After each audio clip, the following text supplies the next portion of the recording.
Oh, absolutely. I mean, and it's all, like I said, started with the Nixon administration and their enemies list. Actually, it's well documented they're trying to kill Anderson.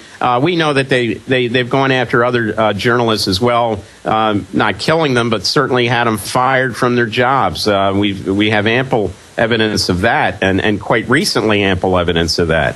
And I think anytime a threat like that is conveyed from White House sources, it just has to be taken seriously. It's not something like, oh, well, they must be kidding or they're exaggerating. No, the history of this doesn't suggest that they are kidding. What about public letters to Congress and the White House, putting them on notice that your sources, journalistic sources of the highest caliber, have warned you about this, so that there's even more of a public record? Well, I mean, Congress, garbage in, it's a black hole. The stuff goes in there, nothing ever comes out. The other thing I want to state, too, is it's getting increasingly difficult covering Washington, D.C. because my sources are drying up faster than a puddle in the Sahara Desert. They're just fearful of being exposed. Well, that's because the Justice Department has been... Yeah, the Justice Department's been publicly burning mild whistleblowers.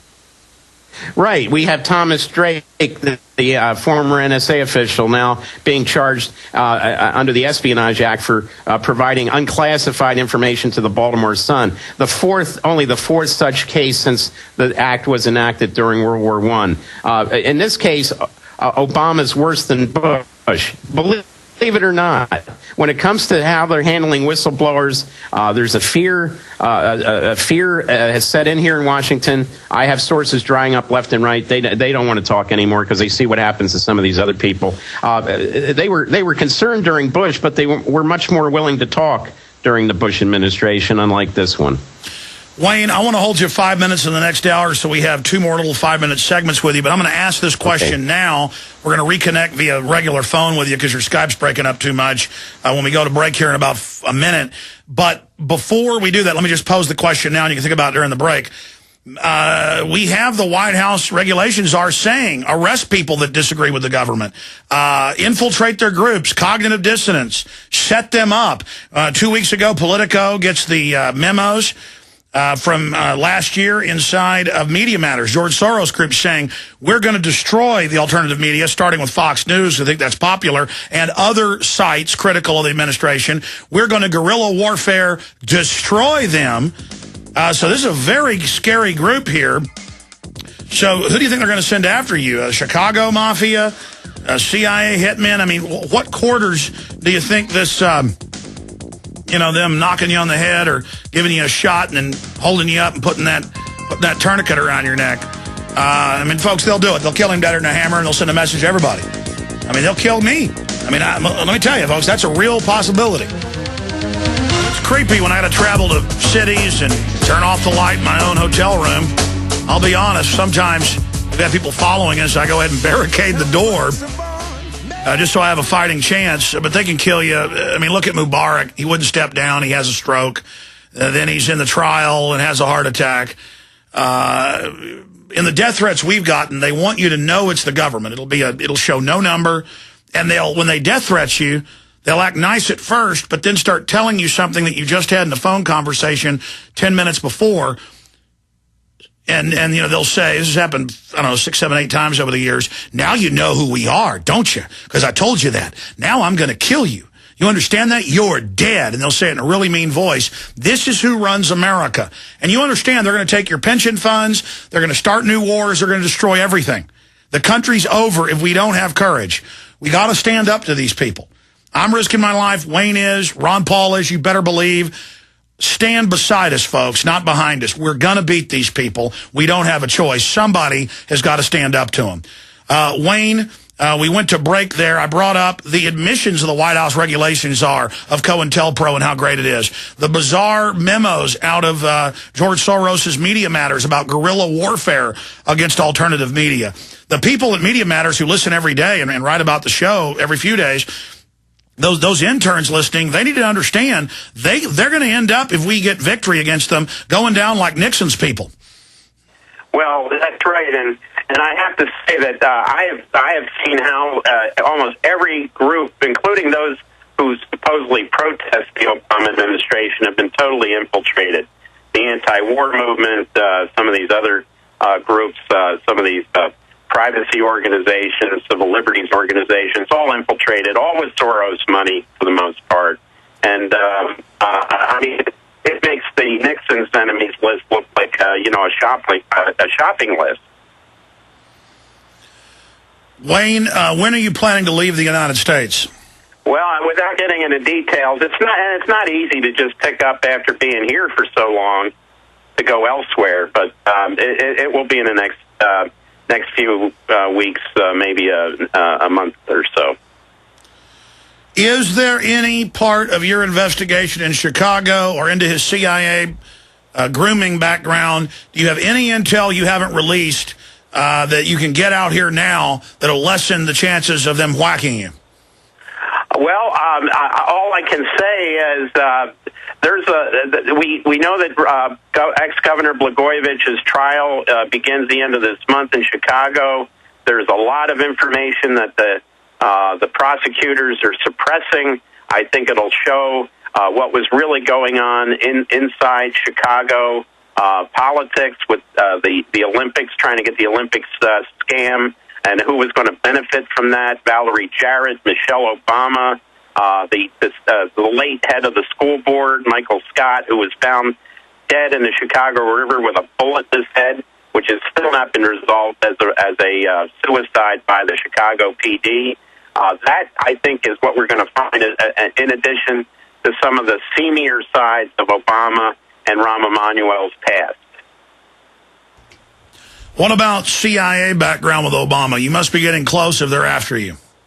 Well, I think that's what's got them more concerned than anything else. I've been going, especially Stanley Ann Dunham, his mother. I mean, it was quite clear that her whole history was invented. She was not some flower child, hippie, bohemian type. She was a graduate of the University of Hawaii in anthropology and is immersed in post-coup Indonesia, where they killed 800,000 to 1 million people, courtesy of the military. She was a minion of the big foundations and Geithner's papa. Ford Foundation, the World Bank, you name it. She was in all those. Never was on food stamps in her entire life. Yeah, she was above CIA level, actual globalist management level. Back in 1 minute with Wayne Madsen. Stay with us. Final 5 minutes with Wayne Madsen, investigative journalist, wayne-madsen-report.com. And he's had particularly bad Skype and phone line today. And he just dropped. We're getting him back on for a final few questions here. He has said that he is getting ready to leave the United States. And for somebody who hasn't gotten government death threats, where they let you know they're listening to your phones and tell you things you were talking about 5 minutes before, 10 minutes before they threaten you, you know, at that point, you're just like, I can't live in fear. I just got to go all out against you people. And I don't even really look over my shoulder. I don't want to die. I love life so much. I love my children more than life itself. But it is what it is. Somebody's got to commit against these people. Somebody has got to have the courage to say no to the New World Order. Somebody has got to realize just how serious these globalists are and that they're totally ruthless. I mean, America is being turned into one giant FEMA camp with the children trained to have the government molesting them, to have the parents trained to turn their kids over, the government taking blood samples from babies at birth, now admittedly for close to 4 decades.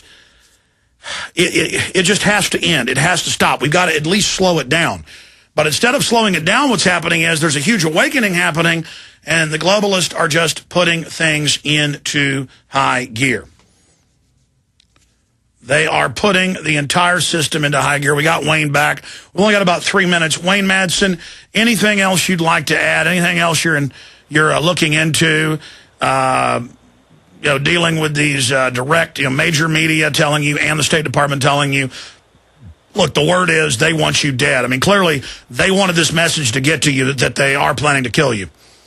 Well, I, of course, did a sanity check on myself and ran this by some very close colleagues of mine who are journalists, and I let them know what the source was, and they were, really concerned and upset. They said, you have to take that seriously.